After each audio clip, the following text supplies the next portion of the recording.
Good morning, everyone. How are you? I always want to do good morning Vietnam, but that doesn't make any sense. So I'll say good morning, sewing community.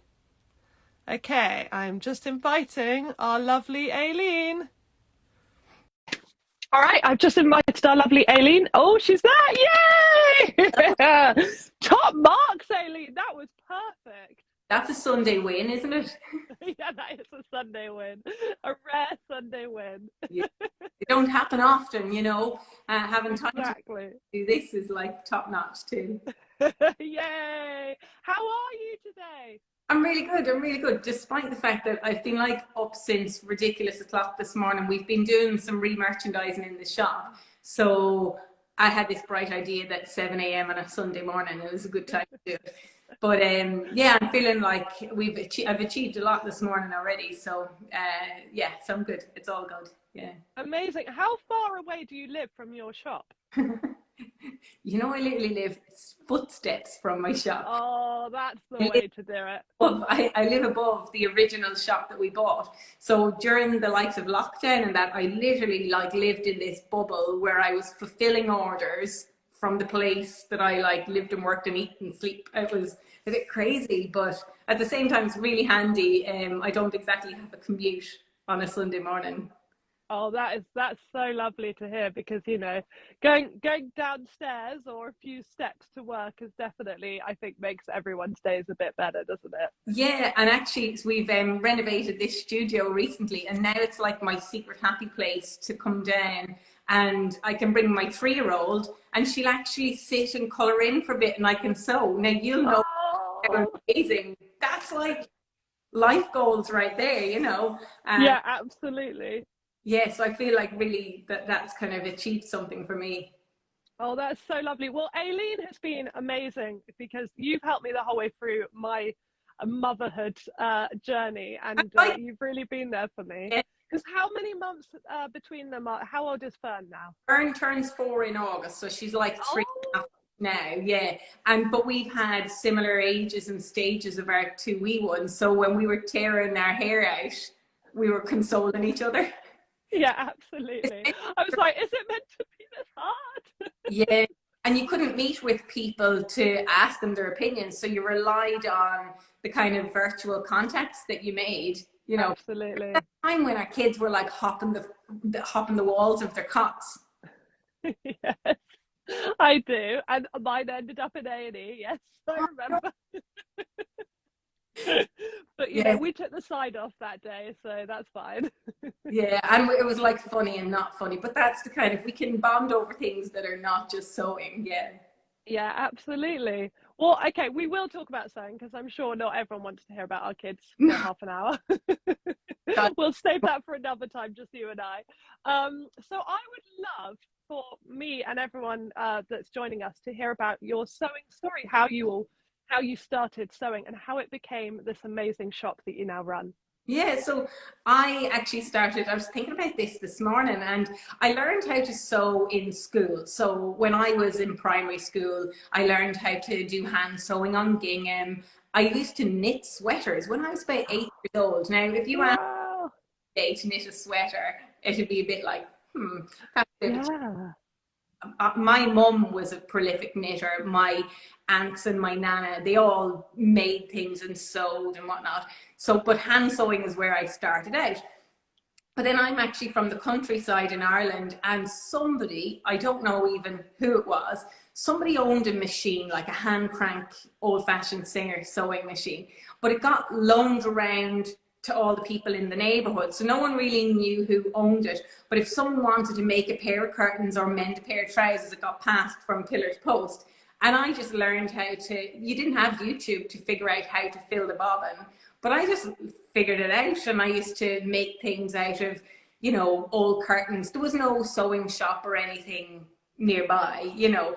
But then I think it's funny how sewing journeys kind of ebb and flow. Like they don't just go one straight run of awesome making for like 20 years. I don't think. I think your energy ebbs and flows. And I mean, of course, I went off to like further education and different types of work. I was always working in creative retail. But if you ask any of my friends, there's a book that I could write on all the different jobs I had. But I generally work in kind of creative sales and creative retail. But for one reason or another, I ended up picking sewing up again when I actually worked on a cruise ship going around. Yeah. I was an entertainment host. So I used to teach craft classes, and I used to teach passenger choirs and a whole bunch of other stuff. But I found my way into the backstage area where they had some sewing machines and an overlocker. And I mean, I'd never used an overlocker in my life. There was no one there to help me if it all went wrong in the middle of an ocean someplace. This is amazing. And you would acquire fabric from fabric stores where I didn't speak the language and you just did your best. Like I remember trying once to buy iron-on interfacing in South America. And so I had the words for ironing and sticking and stiffening. And together with those three words, I got what I needed. Yeah. Probably about 10 years ago now I started making my own dresses for shows and stuff. So I would make these kind of tea dresses. And I think, don't we all start making tea dresses when we... And then who on earth wears actual tea dresses? Maybe you do. But I'm a practical woman now when it comes to my sewing. But that's where it started back. And actually when I came back from sea, myself and my husband ended up settling in Scotland because we just wanted to... Some of his family live near here. And then I accidentally bought a shop, basically, completely accidentally. Went in to buy a length of string to fix a light bulb in a... literally, within a couple of days of moving to Scotland, bought this bit of string to fix a light bulb, but there was a big sign outside saying, whole shop for sale. And then, you know, I say to people that come into the shop now, when your husband complains that you're buying too much craft stuff, you bought a shop. Whole shop. So, oh my God, Aileen, I knew you were going to be a laugh. That is my favorite sewing story I've ever. That's incredible. Oh, I think you should make a film. Oh no, I could. But it's funny when I get chatting about the stories. Honestly, Gabby, we could be here for days if I told you all the things I made, all the things that went wrong, and the mad stuff that happens. But like, I think fundamentally, I mean, I love the crack of the shop and the fun and the people. And even when I teach and stuff, I just love the people, and I that drives my creativity. So when I'm sewing or making something, it's because of the banter. It's because of sharing an idea with somebody, or it's like messaging you and going, what are you making for your kid? Or messaging somebody else to say, I'm making a jacket for a wedding. You made it, didn't work out. And that kind of shared stories and things is what drives my creativity now. That and hard deadlines. I'm a hard deadline woman. Yeah, me too. I totally understand that. In fact, I need a deadline to get stuff done. So yeah. Like, why do we do this to ourselves? The night before a holiday, the night before a wedding. I mean, I know about these things a long time in advance. Yeah. And I'm still there at 3 o'clock in the morning going, do I choose sleep or do I choose a finished sweater? I could have bought a sweater. I could have. Yeah, we have a lot in common. Yeah. Oh, that is so a bit of sewing guilt as well. Do you like? Yeah. I can't buy that sweater because I could make it. I could make it. Yeah, absolutely. And it's like a little demon in my head that I'm like, sometimes I'm like walking to the till with something to buy, and it's going, you could make this. Why are you buying it? And so I don't buy it. And like 2 years later, I'm like, well, now I'm going to buy it because I didn't make it. And it's just ridiculous. Like, I did that to myself. You're still sweaterless or jumpsuitless or whatever it was. Yeah. Yeah. But, you know, us creatives, we're a confusing bunch. We are a nightmare. Yeah, I know. Our poor husbands or partners or whatever. Yeah. I do feel for them. Boring and ordinary. Would that be better? No. Definitely not. Oh, well, that is so, I just love that starts on a cruise ship and buys a shop by accident. I feel like if I was walking along the high streets of Fife and saw a shop for sale, I would probably buy one. Well, and actually, it was mainly my husband. I was saying to him, look, this is going to swallow our lives. But he just kept saying to me, Aileen, it's so you. It's like, and of course it is, you know, we've renovated and extended and all these things. But fundamentally, I've never been in a place in my life where I thought, this is what I'm going to do for the rest of my life in one way or another. And because I work for myself, there's flexibility. So if I don't like doing something, I can change it a bit. Or if something's not quite working in the shop, we can change, we can move and change and work with trends and stuff. So but I've never had that place before where I thought, yeah, that's me. I know who I am and what I'm doing. But I think a little bit of that is just being old. I mean, I call it, I think, braveness. That's what it is. Yeah, well, yeah, braver sometimes a bit. Like, was I in straight? No one will tell us off for this. Maybe it's that. But so how long ago was it that you bought the shop? Oh, do you know, nearly 6 years ago, the original shop, it was actually on this high street for like 40 years. And you know, it's so funny. I remember going in thinking, like, there's a whole range of bra extenders. And I was like, eye roll, you know, for like extending the bra back.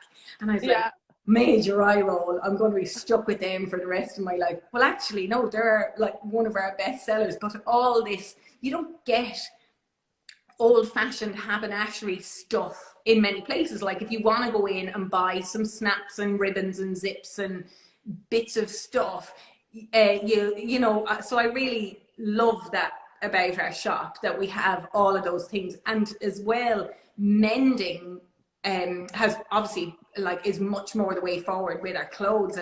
And but when I took over the shop 6 years ago, that wasn't really a thing, even though there was quite a lot of that type of stuff in the shop. You only really had the occasional person coming in wanting to darn a pair of socks, whereas now it's completely normal to have a full range of darning yarn, and people will come and like mend things, which I think is brilliant. And actually, it's funny that, or not even funny, but it's just interesting to see. Men have always been our menders, always. Like, Wow. So many fellas that come in and out of the shop, and always have done, and they're the main menders. But maybe, like, that's a good partnership to have, if like we're makers and men are the menders. That's fine. Yeah, in fact, that is how it works with Stephen and I. He is so the mender. He's always like, you know, whenever something's broken or whatever, he fixes it, and I just start from scratch and give him something to fix a few weeks later. Yeah, and my husband is the same. He services all the sewing machines here, but he's a mechanical engineer. It's his day job. But I always love spending my weekend coming up with like a big list of stuff for him to do. Yes, me too. And he tells me he hates the to-do list, but he loves when he gets to the bottom of it. So yeah, I'm exactly the same. I'm like, darling, are you busy this weekend? Because I've just got this list. I've scheduled some space for you, honey. Yeah, exactly. It's like, apparently not. I was going to have some time off. I was like, yeah, sleep when you're dead, darling. We're all right. Oh, that is amazing. So I love the fact that that knitting is a really big part of it as well. It's not just sewing, and lots of other crafts. And so did it start as a sewing shop and kind of, you know, with the mending and everything, and move on, or how did that evolve?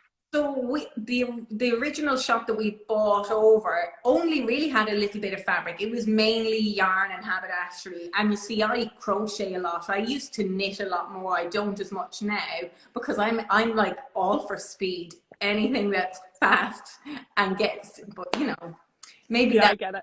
Maybe that'll change at another point. But yeah, we didn't really sell that much fabric, but we kind of like ran out of space, because 6 years ago was when all of the younger makers were wanting to make things. It was not something that you had to have learned in home economics 40 years ago. We can now pick up a pattern that will have enough instructions for a complete novice to follow.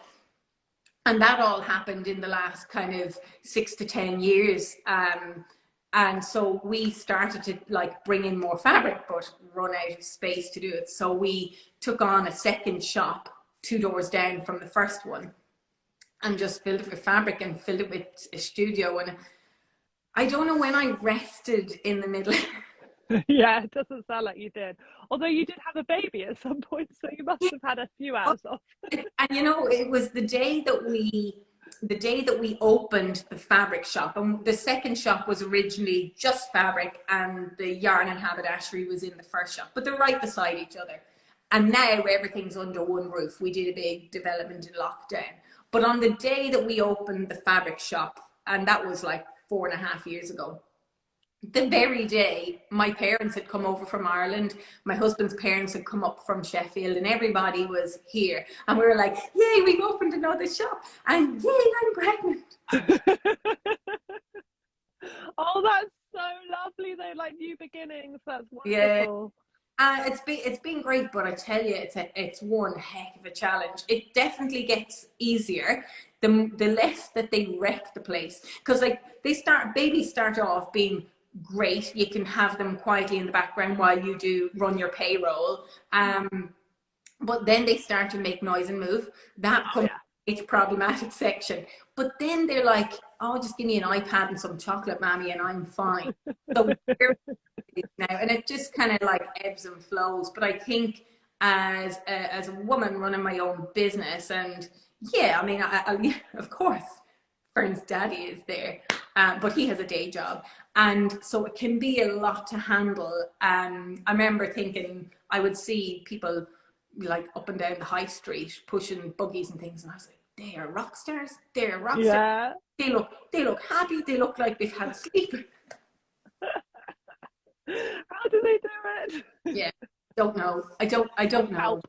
I think the word help is definitely how they do it. Yeah. If you look really good and you're pushing a pram, you have help. Yeah, you must have help.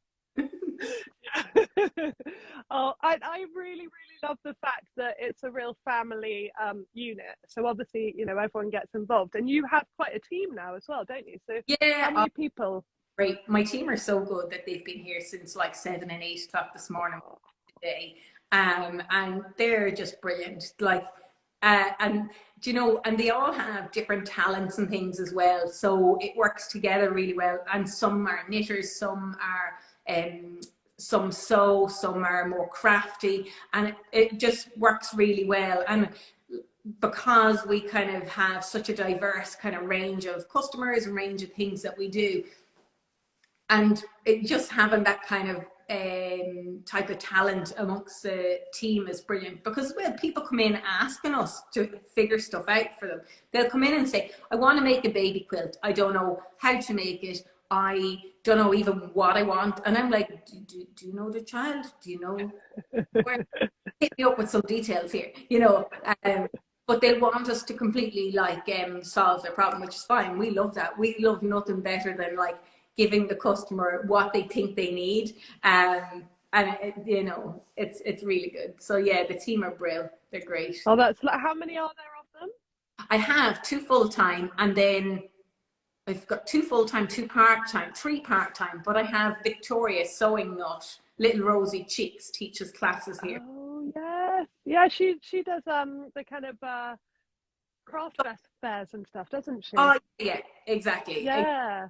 So it's just great to have all the sort of people with all the various talents is brilliant, because it supports everything I do. Like, people think, oh, Aileen, you're amazing. How do you achieve all of this? I achieve it because I don't achieve it on my own. I achieve it because my team have my back, and like, you know, if I'm having the craziest day for whatever reason that there's just so much on, they're the one, they literally be like, Aileen, you need a coffee. I'm going to go and get you coffee. And I'm like, to me, you can't buy that in people. Like, you know, they're great.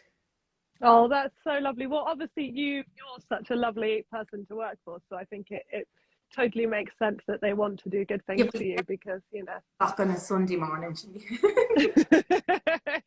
Yeah, they're listening and going, not on a Sunday. Yeah. And how about your studio kind of side of it? So the workshops and everything you do, when did that kick in? So one of the reasons we took the second shop was to have some more space to be able to teach our classes in our own building. But myself and Victoria started teaching classes not long after we took the first shop, and we used to teach down in a church hall, and mainly because people were coming into the shop saying, I'd love to learn to sew. And quite often people just need a little bit of a nudge in the right direction. You know, they don't necessarily need, and then other people might need the complete hand holding for their entire sewing journey.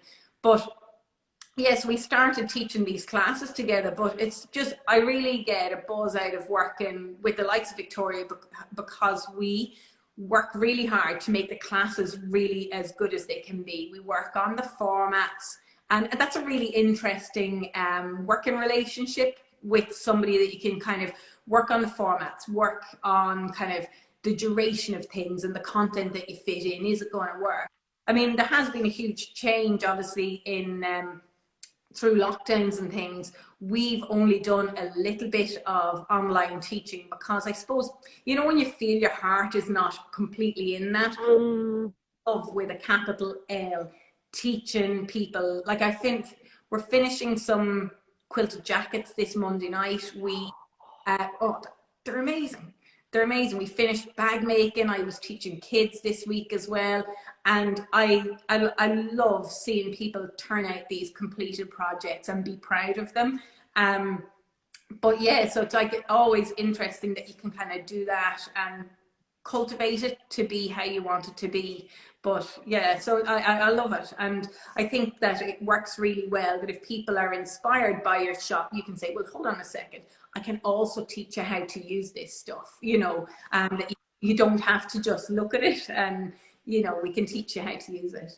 Oh, that is full circle. I mean, dream job right there. You really, I'm so like happy to hear what a lovely, I feel like you have a real community in Fife as well. Is that true to like, what's the Scottish sewing scene like?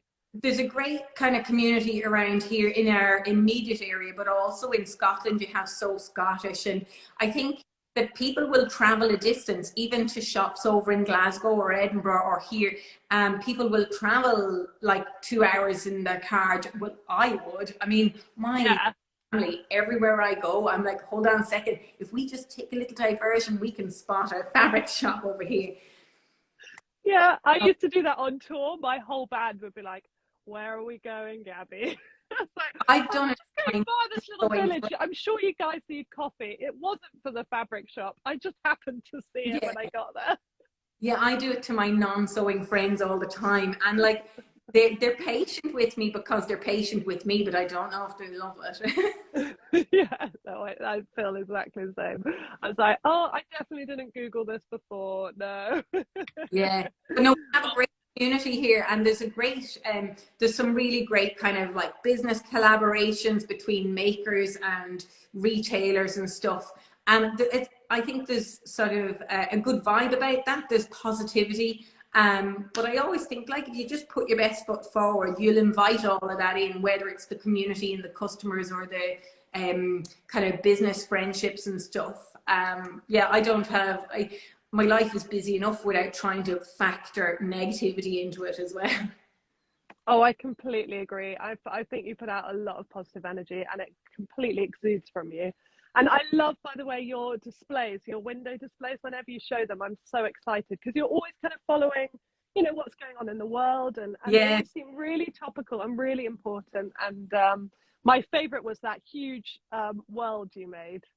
Oh yeah, out of the buttons, you know, and that was during lockdown. And what was it? Some slogan about your buttons are our world or something. Like we, myself and my husband, were there paper macheing this ridiculous. It was like, how big was it? Ball. It was nearly too big to get through any of the doors, but I never figured it out until after I paper macheed the thing. And there was like kilos of buttons on it. And so I had to figure out, I got like a type of a wire that can hold the weight. But the logistics are always nuts. And then we had another window done recently for us by Facebook. And it was this big giant button that kind of like looked like a spaceship in the window of the shop. And they had 3D printing and Yes. spray and gloss, and like me and my paper mache. It was like, yeah. I was like, just don't look over here at mine. I said, I bet it was better. I bet yours. It was funny because you put the heart and love in it. They were glue gunning buttons onto the back of the scene in this window, and one of the lasses that works for me, she's like, Aileen, you'd be far better with getting them buttons. Exactly. Yeah. You know, I can't believe it wouldn't be. Yeah, and so I really wanted to talk to you a little about how pandemic kind of affected your shop, because obviously, that was a really big thing to have happened. You're all set up and suddenly you've got to close your doors. So how did you pivot? Like, what did you do instead? I might have cried before I pivoted. Yeah. You're allowed a lot of grief with that. Yeah. Do you know something? I was never really worried about the failure of the business or anything like that. I knew we would find a way through, but it was hardcore. We were doing local deliveries and everything, and people loved it. People really embraced it. We weren't even selling online by that point. Like, I was like, holy God, we've got to get like a website live within a week. And there was no ask except myself. So there was a lot of work to do very quickly, and also it was emotionally tough, and a lot of it I ended up doing. My husband actually works in the NHS, so he was working all day. I had no childcare. And even if I had family nearby, you couldn't use them. Yeah, of course. Yeah. So I had like a 1.5, 2-year-old strapped to my back in a sling while I was packing orders. And like, oh, bless her, she was so patient, and she used to fall asleep like in the back while I was packing orders. So like, you look back, I always think, these really hardcore things that happen in your life, whether they're work-wise, pandemic-wise, health-wise, or whatever. We're really lucky as humans that we look back and we see the good that happened. Yeah, that's true. You see the good. So I look back and I conveniently forget how awful it was, how hard it was, and how much I cried. I used to do these weekly videos, and I still try, but now that the shop is busier, it's not so easy. But I used to do these weekly shop gossip videos, and sometimes I was like, I'd start the video, I couldn't do it. I'd go and have a wee kind of like gather myself together, and then I'd come back and present myself, and yeah, it was difficult. Oh yeah, I totally understand. It was a very, very emotional time for everyone, but having a massive business and a child and a husband who's suddenly incredibly busy as well, that's a lot. So you are a superwoman. Totally, I'm not worthy. But I just think also, no matter what, you've then ended up with an amazing online business as well, and that was your pivot, and that's amazing. I mean, it has definitely given me that kind of backup plan. So I always felt, even when it came to the second lockdown for us in Scotland, that I had this backup plan. So it kind of, and I had scheduled, it's kind of funny, I had this schedule for 2020 that did involve building a website, but I had like a 3-week block where I had scheduled in additional childcare and a window of opportunity for me to hide away. And then all of a sudden it was like, wow. Started it immediately. But I just kind of, like I said, I'm a hard deadline woman. Yeah. So it definitely hard deadline, and I will literally achieve anything. Yeah, look, there you go. Judith Rosalind is saying Aileen is indeed superwoman. Yeah. It's funny. Judith Rosalind crossed my mind last night because we've a long-standing beer date that we need to meet. Right, you can make it after this, because and I'm going to have Judith on as well, because you will hear from me, Judith. Don't you worry. I'm really looking forward to having a chat with you. We've got this booked up till July, so I need to start like opening my books again and booking in, because I've got a list as long as myself. But that's fab. So good. And like, I think people really appreciate the kind of Sunday mornings, a brilliant time. Yeah. Well, it was basically the only time that I knew that Stephen would have B, so I knew I would have the place to myself. It's normally my tidying time, so I managed to get out of that by starting quick Unpick. Who needs to tidy? It's probably more kind of so friendly to not tidy. Yeah, exactly. I think so. Yeah, that's I really haven't used that line enough. That's a good one. Really, ironing is really bad for the environment. I love you. Yeah, that's perfect. Right. Next time I'll be like, darling, don't you want to save our planet? I should just not tidy anymore. Yeah, great. Shirt look is all in. Oh, well, we're out of time. I've absolutely adored our chat.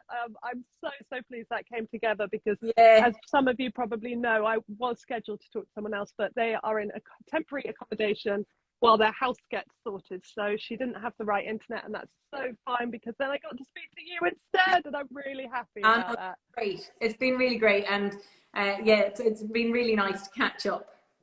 Is there anything you want to plug? Any like workshops coming up or anything? I've got a few. Oh, do you know something? I've got one of these shop of the month articles coming up in Love Sewing magazine in the next issue. So, I mean, if you want like a picture of me for your wall or something, off you go. Off you go. Yeah, and there we go. So that happens at the start of May, and in line with that, we're launching the summer of workshops. So that same week, so the very first week of May.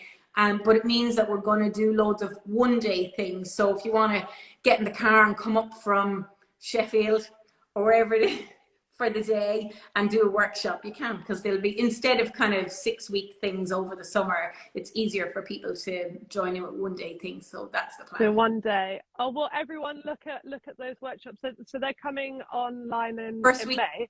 Probably the first Saturday, I think. So it'll probably be 1st of May on our website. Yeah.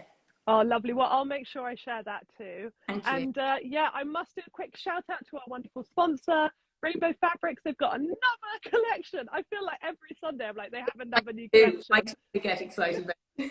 Yeah, they are really exciting. And yeah, and thank you so much, Aileen, for talking to us. Massive luck with everything that you're up to. It's all so wonderful to hear about. Yeah. And I will see you guys next week. I've got Harriet from Sew Me Sunshine, so another fabric seller to talk to. So I'm really excited about that. All right, lots of love. Take care. Bye-bye. Bye-bye. Bye, everyone. Bye.